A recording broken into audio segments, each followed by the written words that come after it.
Welcome to this episode of the Soapbox, which is marketing in the tech sector.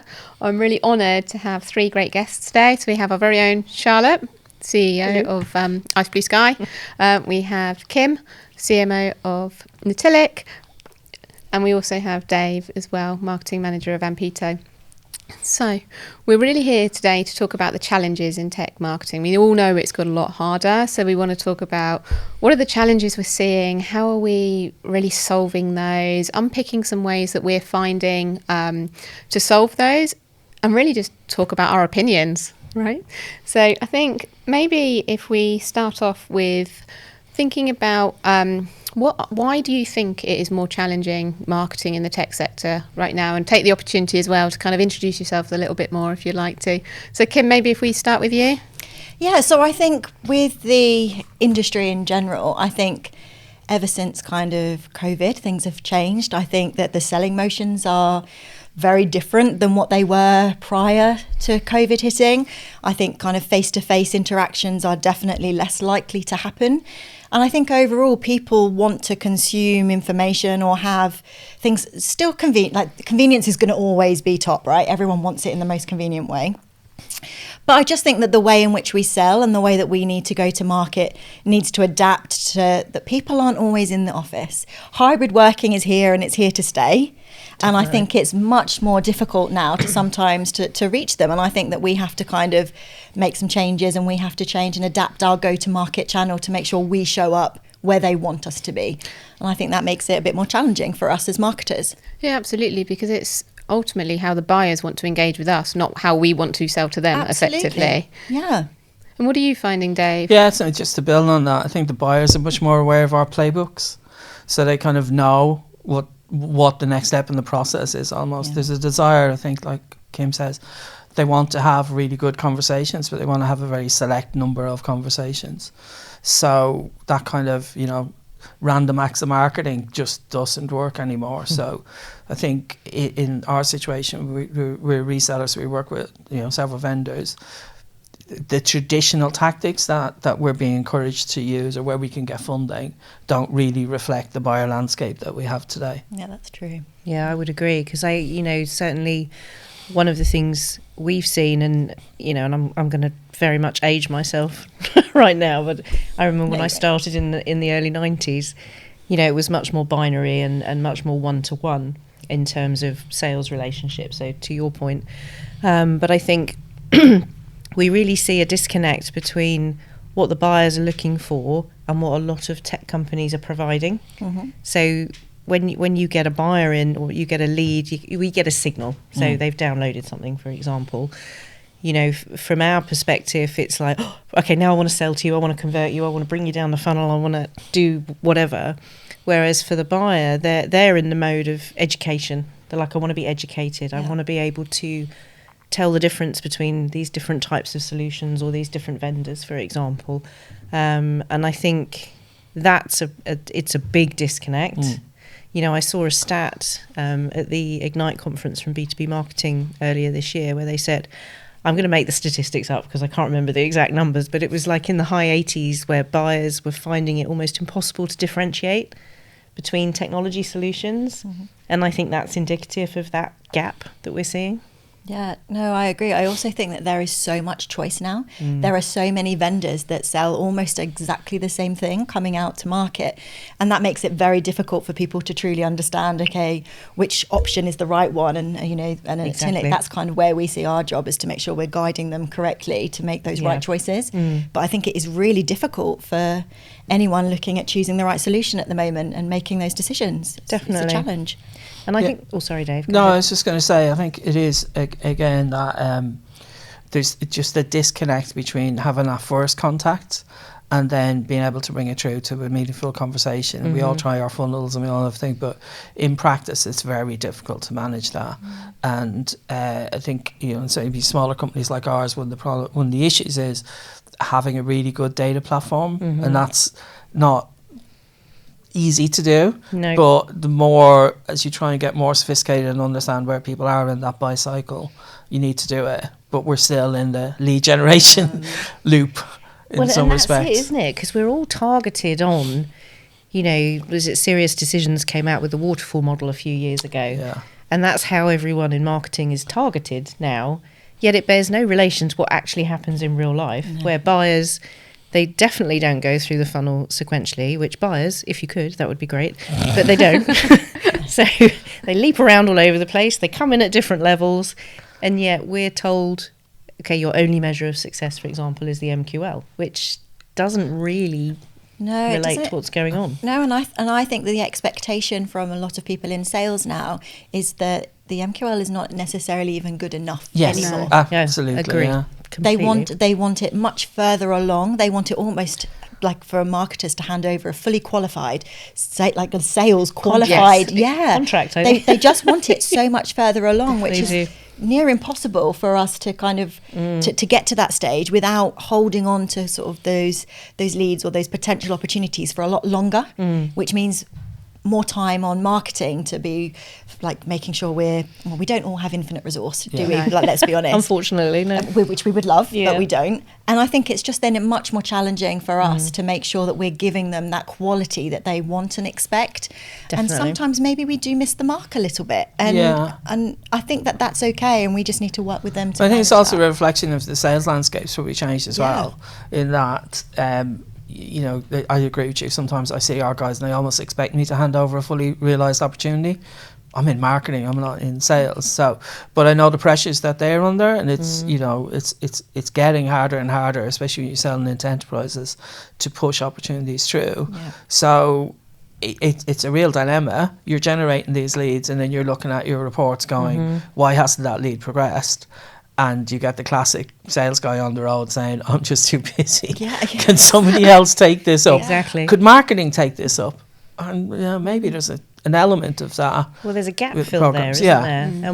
And one of the things, we were just talking about it on the last episode that we just recorded, one of the things we've started doing this year, which has been quite effective in bridging that gap between sales and marketing, is talking about the top and the middle of the funnel in the language of intent.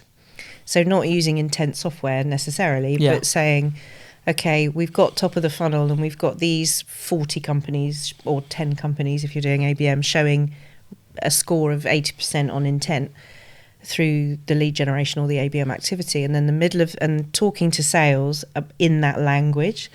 And then, middle of funnel, okay, that means in this organisation, we've engaged X percentage of all the buying groups. So that's now at a 60% middle of funnel intent score. They seem to understand that and relate to that in their own language more than the MQL issue that you were talking about, I think. And that's been quite interesting for us this year. Yeah, I think that issue of kind of high intent leads is something that I'm hearing a lot more. We don't use it ourselves, but I think it's something that we're having to think about. If we give a lead to a sales guy and it fits in his list of target accounts, he's much more interested obviously than if it's brand new. So there's maybe a bit more at that kind of MQL stage, a bit more classification to be done, not just is it the right title, is it the right kind of ICP. There's probably a bit more that we should be thinking about, but I like that kind of classification around intent. I hate intent data. Me too. It's just like, because it's unusable a lot of the time. Well, you never know who exactly it's. Hate is a strong word, but like I've seen loads of, you know, because we've worked with some of the disties especially, and they say we'll share the intent data, and you get like a 40-page document, and you go, what do you expect me to do with this? Maybe you're not using quite the right intent data. Maybe. But I'm here to learn. We all are. But you know, it's I think just ABM's just so overused as a term. That when you get to smaller marketing teams where you don't have those resources, you kind of almost see ABM as just something that needs like 15, 20 people to and a lot of investment in tech to do. But the kind of thinking behind it is very relevant to what you do. It is. I mean, I remember, again, when I started in the 90s, we called it target account marketing, and it was just about being focused. I think the thing is, isn't it, ABM, it feels like it's become a buzzword, but it's not new. I've been doing it since I very first started marketing. Again, I'm going to show my age here, but a good 20 years ago, you know, like it's right back to the beginning of time. But At Natilik, we kind of split it out into 3 kind of types of styles now, and we use it a lot, ABM. It's become probably the best way of generating opportunities over and above events, which has always typically throughout years been kind of the go-to approach. So we kind of now split it out into 3, which is sort of account-based marketing. So that's kind of people we already work with that we try to open up more opportunities with. You've got the account-based targeting, so people we don't know really. We're trying to kind of open up the door to get them going and like almost complete new biz. And let's be honest, my new biz team love it because they're really grateful for it. And then we've got the deal-based marketing, which is then looking at when you've got a deal on the table and you wrap everything you possibly can around it to close. But again, with your point, Dave, the resource is finite. We can't do that. You can't scale it, everything and for everything that sales want. But definitely a really good kind of way. I think you're absolutely right. I mean, ABM is just like fundamental marketing principles, which we were all doing because I'm probably even longer than you. But but when you... This has become an age competition. I know. I'm happy for you guys to compete. I was like, I'm not going to compete with you on that one. I can have that one. But I think it is like if for us, if we're looking, so we internally we call it customer marketing, but we could call it ABM if we wanted to. So we profile and we know what we want to do. It's interesting. You mentioned events. Like for us, events have traditionally not been great for us for lead generation, and it's much more about activation. So it's using that account profiling, trying to understand the decision making unit in those target customers, and then getting them along when they've shown some intent. But again, it's probably just a reflection of the sales culture as well, and we kind of align to that. Yeah, it's interesting. And the deal-based marketing that you mentioned, I think is interesting because we see a real mixed reception on that when it comes to sales. So I was quite interested in what you see, because sometimes they see it as competitive to what they're trying to do. Oh no, our sales guys literally will bite my hand off. Like good. They're like, we'll take everything you can help us do. Yeah, I have come across people where it seems it's like marketing's trying to take credit for the deal or something like that. Yeah, it's interesting. I think I'm looking in a situation where we don't have to spend an awful lot of time worrying about attribution. It's a shared success, and it sounds like yours is exactly the same. It's about working together, not against. You want to be a really sad sales guy not to appreciate support. When you're trying to complete but it happens. It does happen quite a lot, maybe we're just fortunate, Dave. We work in organisations where ego is can be left at the door. That's not why saying they brought you've got an ego issue, by the way. But maybe. No, exactly. Well, I think for us, with our clients, we just see it as it's quite binary. They're in one camp or the other, aren't they? Yeah, we've got a real cross section, I would think. And we were funnily enough talking about this on our last podcast as well, about I think some of it goes down to the understanding of marketing in terms of how it's evolved and how it can support that sales cycle and be presented more as a multiple decision maker units together as an opportunity rather than an MQL, which then can be met with resistance and stuff. And I think it is just an evolution of culture, goals, alignment, that kind of stuff. So we've talked a bit about ABM and how you guys see that as a strategy to deal with some of those challenges we talked about, which is that changing buyer journey, more difficult, etc. What are the other kind of strategies that you've been employing recently? What do you think is helping you kind of navigate success in the tech sector? Shall I start with this? Yeah, one? you go. I would say we're really embracing AI at the moment as a kind of a concept, as a way to kind of help to create. We're a relatively small team, but there's high expectations upon us. So we're using AI for a lot of the content creation. We're not using it to replace what we're doing, but we are definitely using it as first round for proofing. We're doing it for sort of, we can put in some prompts. We're using it for helping to like prepare music. It can be very bespoke to everything we're sending out and all of the videos that we create. We're using it to help to animate GIFs, so taking still images and running it through programs to kind of to help to bring things to life. I would definitely say that if we aren't using that, it would be slowing us down. So at the moment, we were just talking about ABM. So for example, there is 4 of the girls that are really doing very much, and I do say girls because they are literally girls, not being sexist.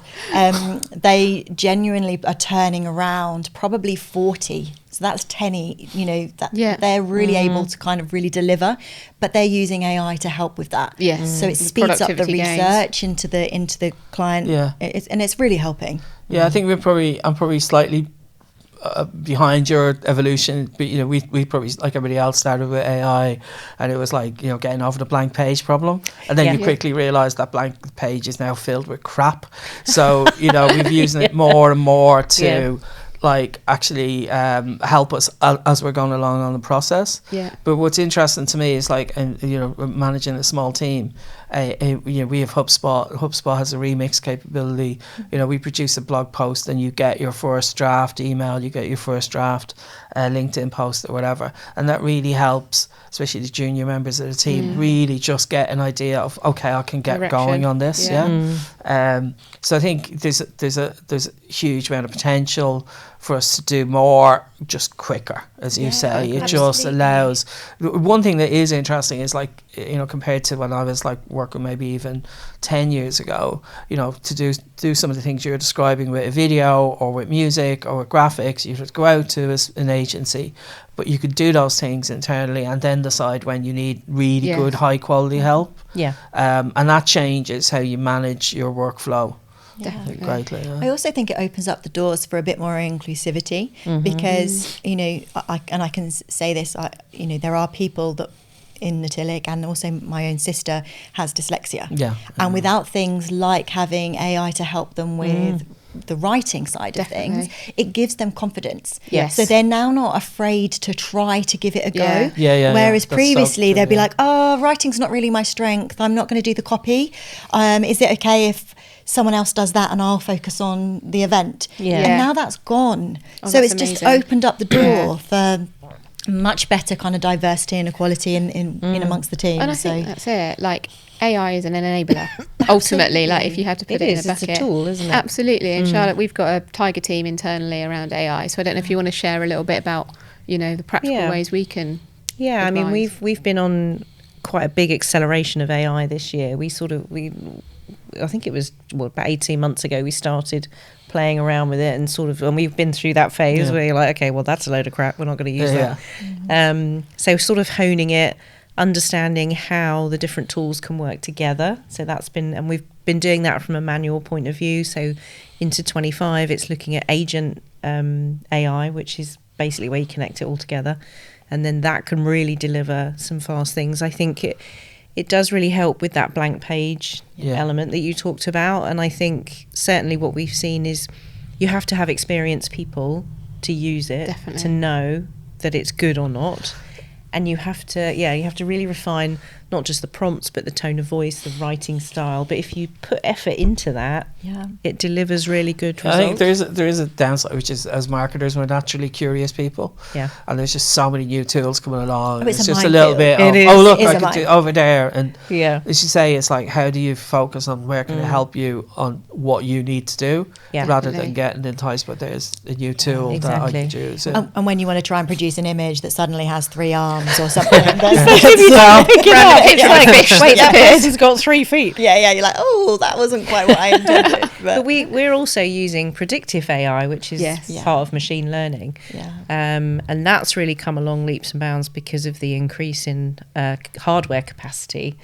You know, we were saying earlier that marketeers have a lot of data. And the problem is it's often not all that clean, but there's a lot of it. And there's so much insight in that data. And predictive AI is fantastic for getting those insights out from that data.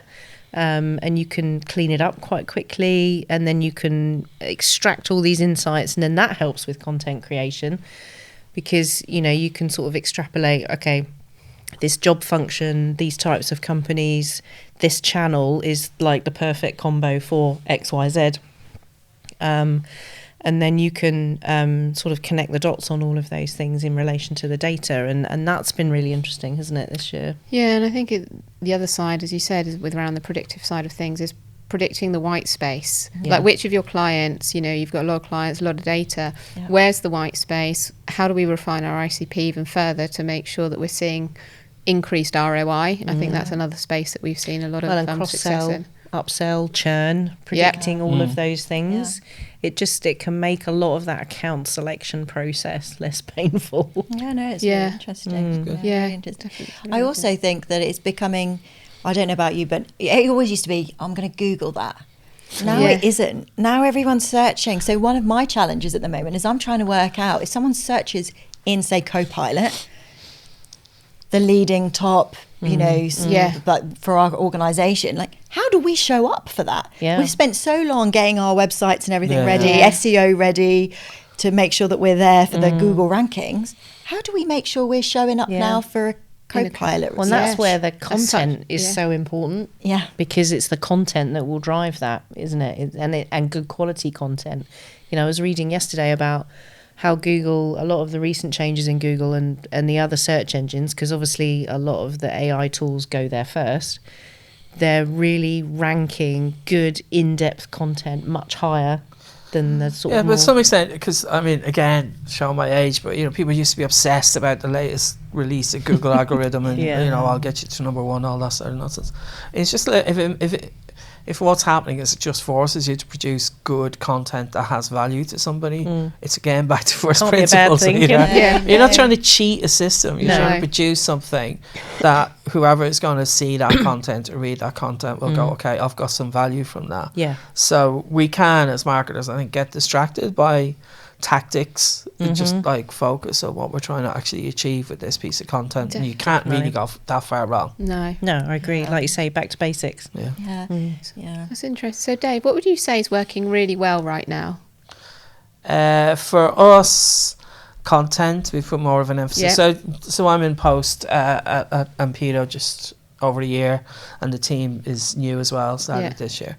So we've put a real emphasis on content, and we've had to go through quite a steep learning curve as to actually what works with our target personas and what doesn't. Interesting. And it's kind of to some extent forced us to be much more mindful of that kind of customer voice when we're producing the content, and that's sometimes difficult because you're under time pressures, especially if we're doing sort of MDF campaigns. You don't have a lot of time for research. Absolutely. You don't have a lot of time for going out and talking to people as much as you would like to. So, but having that focus on that content and content that, as I say, we can go back to, and we can evolve, repurpose, if you will, has been really good for us. And then what's worked really well for us is LinkedIn and LinkedIn ads. Yeah. Now there's a challenge in getting the sales guys to see LinkedIn the way we see it. Yeah. And that's not an easy challenge, I don't think.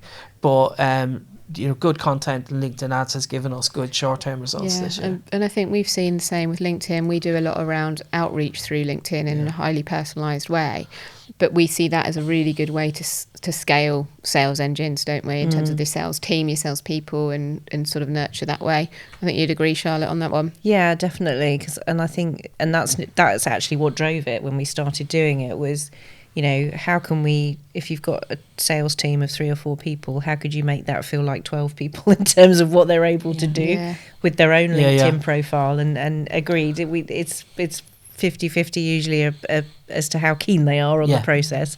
But once they see it working, they love it. They do. They really do. And they really see the value in it. And, because we positioning them as a subject matter expert in whatever that is, and then they get all these great organic relationships kicking off. But that's interesting. I mean, that's almost part of the shift in the sales mentality as well. Yeah. What we found is if we steer a lead to one of our sales guys and they have salesperson in their title, just drops off a cliff. Yeah. Yep. They have to be They have to be the right experts, profile. or they have to be, nobody wants to talk to a salesperson, unfortunately. No one really likes to be sold to ever, do No they? one No, wants to they be don't. sold Well, no, to. it can be a good experience, you know what I mean? But like just getting that shift in mentality across as I need to be seen as somebody, when they have a conversation, they're going to get value. Yeah. And if marketing's trying to do that, sales needs to mirror that as well. Definitely. And I think to your point, nobody likes to be sold at. Yeah. Yes. And I think that's it, a good differentiation, isn't it? Because we've all had horrible sales experiences, I'm Yeah. sure. Daily. I think people want to feel like someone's trying to genuinely help me with my issue, and Yeah, you're trying to definitely. help solve it. Yes. Not that you're literally just trying to flog me absolutely anything. Yeah. That's it. And that's it's the the difference. education side of it, Yeah. isn't it? Taking people on that journey. Mm-hmm. So what would you say, Kim? Same question in terms of what's really working well for you right now. So I would say, I think coming back to, the ABM stuff that we spoke about Yeah. earlier, I would say that that's been a real big game changer for us.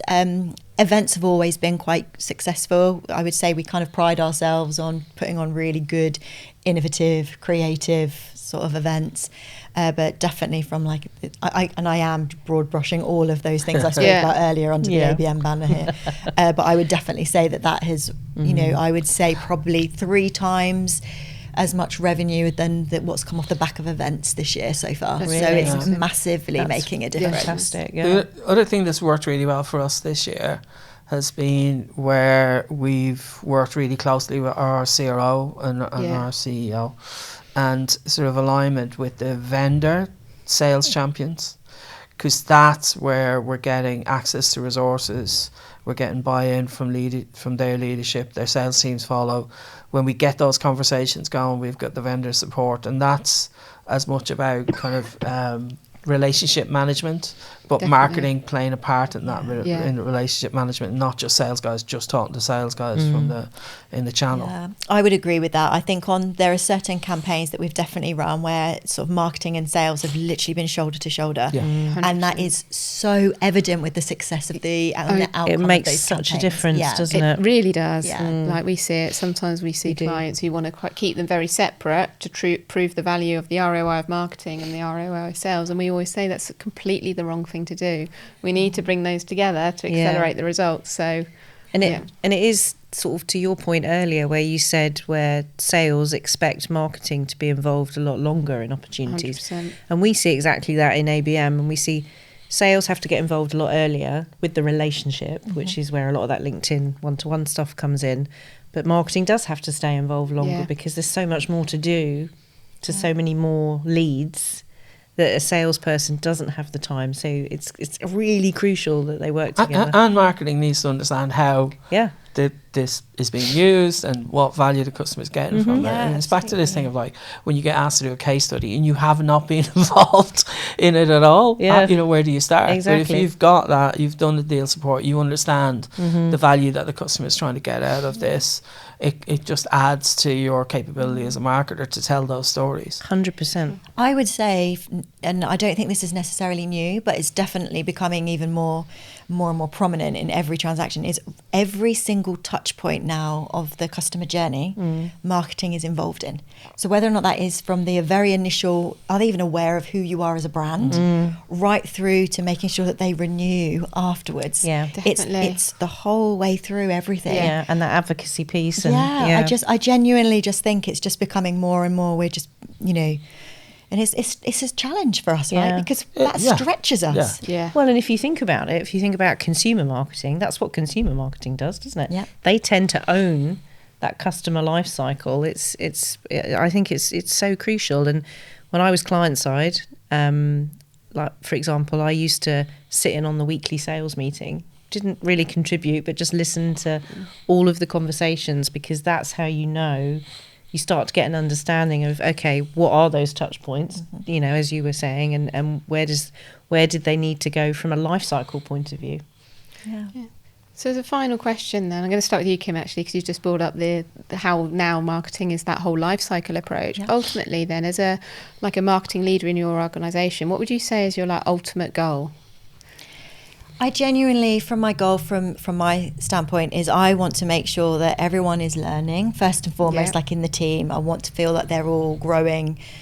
But we also just need to be working shoulder to shoulder with sales, focusing on what it is that the client really wants and providing a solution that they actually need. Yeah. And I just think that says a lot then around kind of brand. It Yep. says that they can trust us because we're a reliable pair of hands that can deliver and actually listens. Definitely. And I think, there is one thing to, oh yeah, I heard you, but no, to truly listen to what's Yes. needed Yeah. and making sure that that's being addressed. And I would say that's probably, from yes, we all have a goal. We all need to make money at the end of the day. We need to be generating those leads. Yeah. But as a leader, I want to make sure that the team are enjoying what they do. They feel like they have a true kind of purpose. Yes. And that they're adding value. Yeah, and they feel like that, and they. So I would say, ultimately they're kind of, that's probably not exactly what you wanted to hear, but no, not at all. That's my kind of version of it, while still driving a good EBITDA number. Of course. But if you do all of those watching. things, if you do all of that, then the money follows, right? The sales follow, because you're delighting your customers, your people are happy, they're delivering a good service, so everything else naturally follows. So absolutely the answer I wanted to hear. Well, there was no specific answer actually to that question. You covered a lot of bases there. You You haven't given me much to work with. There you go. Right, come on, Dave, you've got to top that now. I can't top that. I would agree with most of that. I think for me it's pretty similar in that it's about marketing, creating value for the business. Yeah. We haven't really talked about brand, but I think brand's becoming even more important in the channel than it was maybe. And then it's about, building a marketing capability that the business recognises as one of the drivers for growth. Definitely. Then on the people side, I think you've covered it really well. People want to feel that they're contributing and they're making progress. And if they do that and they can see there's a plan and there's the resources to execute to the plan, they feel they're contributing. They're a happy team. Awesome. I agree with that. And just very quickly on your mentioning of the brand, I do think that's it's almost probably your first question, coming back just as a circle around to that. I think one of the biggest challenges that we all face is standing out in the crowd. Oh my God, 100%. And to really show what your kind of uniqueness is and how you bring that. So completely agree with what you're. And I'm really pleased you both mentioned brand because unprompted. Unprompted. I know. Yeah. Checks in the post. So because I went to an agency leaders roundtable last week organised by B2B Marketing. And there were about 15 of us in the room, and agencies of all different sizes and shapes. And we all talked about brand because we all know as marketeers, brand is the first stop, isn't it? Because without a brand, without customers understanding what you stand for, why you're different, and who you are at a very basic level, the rest of what we do is nowhere near as effective. Yeah. And one of the things we were talking about, which is a question, sorry, I'm going to hijack it. No, go for it. Is a question to put to both of you. Where do you put that sort of in your marketing budget? Because I know what it's like when you go to the company and you say, right, I need budget for brand. And everyone goes, oh, because it's not specifically measurable like some of the other activities. So what kind of experiences do you both have with that? I'm probably lucky in that the founder of the business is still the CEO of the business, so the brand is very important to him. Yeah. So we do things like sponsorships, which reflect his passions. Pretty much everything we try and do is to be seen as slightly disruptive and sort of not. We try to be very authentic, but try and position ourselves separate to some of the people that we're competing against. Yeah. Yeah. I went for an interview once and I was accused of being a Ritzonite, but one of my I didn't get the job. They clearly weren't a fan. This guy wasn't. No. One of the things is that I'm constantly preaching internally that we've got that sort of long and the short, and we're day to day focused on the short, which is all those sales activations and ABM campaigns. But we've got to keep the brand there and find the funding or find the budget to keep that brand awareness as high as we need it to be. Yeah. We're not going to spend huge amounts of money on it, but enough for those audiences that we want to target. I would say from our perspective, I think of brand as not just necessarily the physical thing that everyone sees. It's something that every single person in an organisation needs to understand. Yeah. Because it doesn't matter if you are in finance and you're having an interaction with a supplier, that brand message is still the same 100%. As if you are someone that, obviously as in marketing, we're kind of the champions of that brand, making sure that the message is really clear. But it doesn't matter who you are in the organisation, the same kind of principles of what the brand stands for, the values, it's really essential. And it's driving the authenticity of the brand, isn't it? Yeah. You need your people to live that brand. But I think it's interesting in the channel this year, you know, there's with some of the people that we would know, the bigger brands in the channel, there's a real disconnect from what they say and what they do. Yeah. And it reflects your thing. If the culture is not reflected, then your brand is not not what you so. think it is. You can spend as much as you like on the brand, but the people who engage with you will go, that's not authentic. No, because the brand should reflect what is already going on within the organisation. We were having this conversation like a couple of days ago. Because we're working on a rebrand with an organisation, and it was exactly that. It was like we would need to get under the DNA of who you already are. Yeah. You know, because like you say, customers will spot a mile off any inauthenticity. Is that yes, right? that's right. in a brand. So yeah, I agree. I think it's so crucial. You can't have big but I agree, there's a lot of it about. There is a lot of it about, yeah. Well, thank you guys. I feel actually really sad at bringing this conversation to a close because it's been so I think interesting. we could have been here another half an I know. hour, I'm thinking there's a part 2 in the making here, guys, because it's been such a great conversation. Yeah, absolutely. So thank you. Really appreciate it, Thank Kim, you. Dave. Yeah, thank you Charlotte. both for coming. It's been great to chat. Definitely. Thanks.